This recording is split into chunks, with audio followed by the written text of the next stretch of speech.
दादरी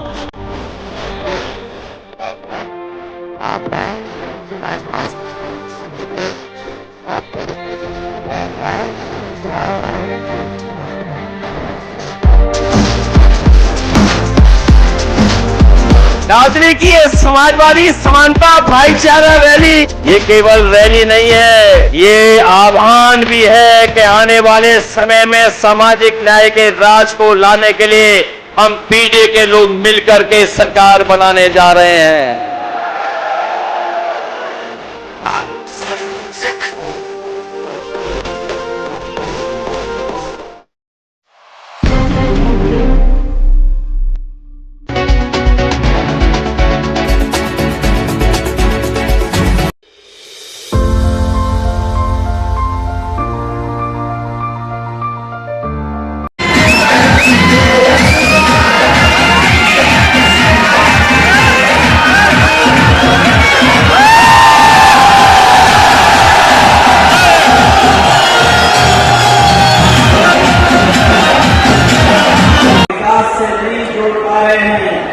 हम अपने तमाम ग्रामवासियों को भरोसा दिलाने जा रहे हैं। पंचायत व्यवस्था या उनका गांव एक अर्बन यूनिट मान करके अगर हमें उन्हें अधिकार देना पड़ेगा तो हम समाजवादी लोग आपको अधिकार देने का काम करेंगे। ये क्विज मैं आप पे छोड़ता हूँ, ये क्विज आप पे छोड़ता हूँ कि एटीएम की तिगड़ी से देश और दुनिया बचाओ। ये भी कहा जा रहा है कि 7 एयरपोर्ट से 6 बंद हो गए, 7 के जेवर के एयरपोर्ट को एनओसी दिलाने का काम अगर किसी ने किया था तो वो समाजवादी पार्टी थी। उसी का परिणाम है कि आज यहाँ पर एयरपोर्ट बना है। और जो किसानों के साथ भेदभाव हुआ है, अभी तो पहला फेज बना है, अभी सेकेंड, थर्ड, फोर्थ फेज तक बनना है।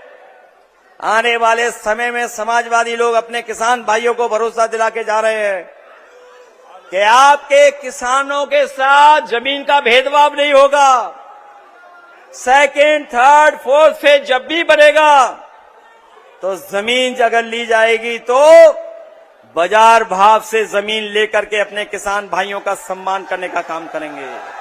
64% भी देंगे और 4% उनको जो प्लॉट मिलता है वो भी देने का काम करेंगे। आने वाले समय में हम अपने भरोसा दिलाना चाहते हैं बहनों को, बेटियों को, माताओं बहनों को कि 1090 से बेहतर और उसको और मजबूत कर करके अपनी महिलाओं को सुरक्षा देने का काम करेंगे। न केवल सुरक्षा कानून पर होगी बल्कि अब समाजवादी दोबारा शुरू करेंगे और अपनी गरीब माताएं बहनों के लिए सम्मान समृद्धि योजना ला करके, स्त्री सम्मान समृद्धि योजना ला करके 40,000 रुपया साल हम लोग दे करके उनका सम्मान बढ़ाने का काम करेंगे। जनता जान गई है, ये सिर्फ नकारात्मक बात करना जानते हैं। कभी किसी चुनाव में शमशान घाट की बात करना जानते हैं, कभी किसी गांव में लूट की बात करना चाहते हैं। जनता प्रोग्रेसिव हो चुकी है, पीडीए की तरफ उम्मीद की नजरों से देख रही है और बदलाव होने जा रहा है। अखिलेश जी ने मंत्र दे दिया जीत का यहीं से। बिल्कुल, अखिलेश यादव जी ने अपने समाजवादी साथियों को अनुशासित होकर, उन्होंने सबसे बड़ी बात इस रैली में आज हम लोगों ने देखा कि समाजवादी कार्यकर्ताओं का जो जोश था वो हमेशा सातवें पैदान पे रहता है और अनुशासनहीनता हो जाती है। इस रैली में आज हम लोग देख सकते हैं एक भी कुर्सी नहीं टूटी है। राजकुमार भाटी जी के नेतृत्व में जो रैली हुई, उन्होंने निवेदन आग्रह किया था जोशीले कार्यकर्ताओं से कि होश में ये लड़ाई लड़नी है। तो आज समाजवादियों ने यहाँ से सीख ले ली है कि समाजवादी अपना जोश अब रैली और कार्यक्रमों की जगह बूथ में दिखाकर 2027 में अखिलेश यादव जी को मुख्यमंत्री बनाने जा रहे हैं। ये कार्यक्रम सलसी की गवाही है। सबसे पहले तो आपको बहुत बहुत धन्यवाद देना चाहते हैं। हाँ। ये ऐतिहासिक भीड़ हुई और जहां ऐतिहासिक भीड़, और ये कार्यक्रम इसीलिए कहा जाएगा ठीक एक दिन पहले जेवर एयरपोर्ट का उद्घाटन हुआ। हम लोगों ने वापस से उसी नेहा मैडम का स्क्रीनशॉट सोशल मीडिया में वायरल देखा कि आप समय से गलगोटिया यूनिवर्सिटी का नाम फिर लेना चाहेंगे, कि आप समय से बच्चों पे दबाव बनाया गया कि आप समय से बस में पहुंच जाए और आप रैली में भाजपा की मोदी जी को सुनने जाएंगे तो 2 दिन का, जैसे भाजपा हमेशा स्कीम लाती है, 15 लाख का स्कीम लाई, गलगोटिया यूनिवर्सिटी में उन्होंने स्कीम लाया कि आप इस रैली में जाओगे तो 2 दिन का अवकाश आपको दिया जाएगा। तो जहाँ एक तरफ प्रलोभन देके बच्चों को लाया गया गलगोटा यूनिवर्सिटी से, तमाम यहाँ हॉस्टलों से भाड़े की भीड़ बुलाई गई, बच्चों से रैली कराई गई, वहाँ दूसरी तरफ दूसरे दिन माननीय अखिलेश यादव जी ने कदम रखा नोएडा की धरती पे और 1 रुपए भी खर्च नहीं हुआ इस रैली पे। लोग स्वतः अपने साधन संसाधन पैदल चलते हुए इस रैली पे आए। पूरा लोग अपनी जनता अपने दौर से लोगों ने ये संदेश दिया है कि जनता किसके साथ है।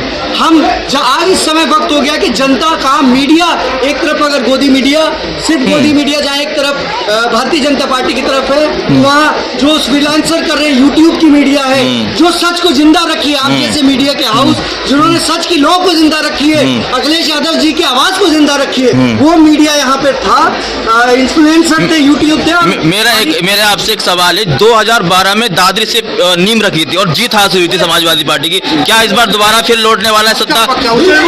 बिल्कुल उसी संदर्भ में 2012 में रैली हुई थी सीमांचल से और उस रैली में जो भीड़ हुई थी उससे कहीं लाख गुना भीड़, बहुत बड़ी रैली और बहुत बड़ा कार्यक्रम पश्चिमांचल के दादरी से माननीय श्री अखिलेश यादव जी के लोगों ने करके ये संदेश दिया है कि अखिलेश यादव जी के नौजवानों लोगों और पीडीए का मतलब पीड़ित दुखी अपमानित इस सरकार ने लोगों को पीड़ा दी है, दुख दिया है और अपमान किया है। इस सभा में जितने लोग आए थे, जितनी लाखों कुर्सियां आई थी, वो कहीं ना कहीं योगी आदित्यनाथ जी से पीड़ित है, दुखी है और अपमानित है। ये पीड़ित दुखी अपमानितों की जनसभा थी और ये बताती थी कि उत्तर प्रदेश सरकार में कितनी लाखों की संख्या में जनता पीड़ित है, दुखी है, अपमानित है। तो पीड़ित दुखी अपमानित एकजुट हो गए हैं जाति बंधन के ऊपर उठकर और अखिलेश यादव जी के पीछे बुलंदी से खड़े हो गए 2027 में अपना मुख्यमंत्री चाहेंगे। इस पर साफ तौर पे एक शब्द हम लोग कहना चाहेंगे। उन्होंने कहा कि समाजवादियों ने नोएडा को लूट का एटीएम बनाया। हम लोग कहना चाहेंगे कि यूपी को मेट्रो किसने दिया? यूपी को मेट्रो माननीय श्री अखिलेश यादव ने दिया। टिकाना स्टेडियम किसने दिया? आगरा एक्सप्रेस वे इसी नोएडा से आप चलकर लखनऊ तक जाएंगे जहां पे क्रिकेट मैच देखने का आना स्टेडियम, वो किसने दिया? वो अखिलेश यादव ने दिया। तो मोदी जी स्पष्ट करें लूट का एटीएम किसने लूटा। वहीं दूसरी तरफ हम मोदी जी से पूछना चाहते हैं, समाजवादी लोग पूछना चाहते हैं कि आपने नीरव मोदी, विजय माल्या को कौन से बैंक का एटीएम दिया था? देश के करोड़ों रुपए बैंक से वो लेकर भाग गए। वो कौन सा एटीएम था जिससे करोड़ रुपए लेके विजय माल्या और नीरव मोदी भाग गए और आपके नाक के नीचे भाग गए? तो ये स्पष्ट है कि लूट का एटीएम नरेंद्र मोदी ने नीरव मोदी और विजय माल्या जैसे लोगों को दिया और अखिलेश यादव जी ने एक्सप्रेस वे और नोएडा उसी एटीएम उसी जनता। और क्या आपकी जो जनसभा हुई है कैसे देखते हैं? ये जनसभा बहुत बढ़िया लगी। मैं बेसिकली लखनऊ से हूँ, बाकी 10-15 साल से मैं यहीं रह रहा हूँ, लेकिन इतना बड़ा जनसैलाब मुझे पहली बार 15-20 सालों में दिखा। कभी पश्चिमांचल में कभी ऐसा जनसभा और इस तरीके की भीड़ मुझे नहीं दिखी जिस तरीके से इस बार इस रैली में दिखी। भैया के प्रति जो दीवानगी थी, ये जो भीड़ थी, ये कोई भी किसी यूनिवर्सिटी से किसी हॉस्टल से बुलाई हुई भीड़ नहीं थी। जनता खुद अपने पैसे से खुद खर्चा करके एक परिवर्तन की लहर देने के लिए आई थी और बहुत बड़ा संदेश देने के लिए आई थी कि हम किसी के गुलाम नहीं हैं, हम स्वतंत्र हैं और पीडीए को चुनने के लिए पूरी तरीके से तैयार हैं। और इस रैली में भैया ने बहुत बड़ा संदेश दिया और पश्चिम के लोगों ने बहुत बड़ा संदेश दिया। लगभग 5 लाख से ज़्यादा लोग इसमें शरीक हुए और वो लोगों ने संदेश दिया कि परिवर्तन निश्चित है। 27 में पूरी तरीके से भैया मुख्यमंत्री बनेंगे और सत्ता काबिज होंगे और जो गरीब दलित दबे कुचले हैं, किसी भी जाति मजहब के हैं, उन सब का जो सहयोग करेंगे, उन्हें आगे बढ़ाने का काम करेंगे। नौकरियों में और बहुत ऐसी सारी बच्चों की समस्याएं हैं पढ़ने लिखने से लेकर के जहां उन्हें दबाया जाता है, उन सबको भैया ने आज आह्वान किया कि लोग जो है निर्भीक होकर के, निडर होकर के, किसी से डरने की जरूरत नहीं है, वो आगे बढ़े और पूरा हम सहयोग करेंगे। सत्ता हमारी बदलेगी, जो बदले की भावना से लोग कर रहे हैं उनको हम जवाब देंगे, मुंहतोड़ जवाब देंगे और सबको आगे बढ़ाने का काम करेंगे। मोदी जी तो कहते हैं कि विश्व गुरु बनाएंगे। विश्व गुरु भैया आपको पता है कि विश्व गुरु नहीं, वो विश्व गुरु बना दिए भारत देश को। और उनकी पार्टी के जितने बड़े दिग्गज लीडर हैं, सबने देश को विश्व गुरु बना दिया है। सब विश्व में इन्वॉल्व है, चाहे नितिन गडकरी हो, चाहे एक बड़े से बड़े उनकी पार्टी के लीडर हो जो गौसेवक बनते हैं, वो विश्व गुरु बना करके हमारे देश को रख दिया है और देश के लिए उन्होंने कुछ नहीं किया है। और आने वाले टाइम में मुझे लगता है कि उनकी भी एक मोदी अगस्टीन फाइल्स निकल के हो सकता है आ जाए, जो आज बाहर देशों में हम देख रहे हैं, अमेरिका ट्रंप में देख रहे हैं। हो सकता है कि कहीं ऐसी अतिशयोक्ति नहीं है कि ये दिन दूर नहीं है, आपको भारत देश में भी देखने को मिलेगी।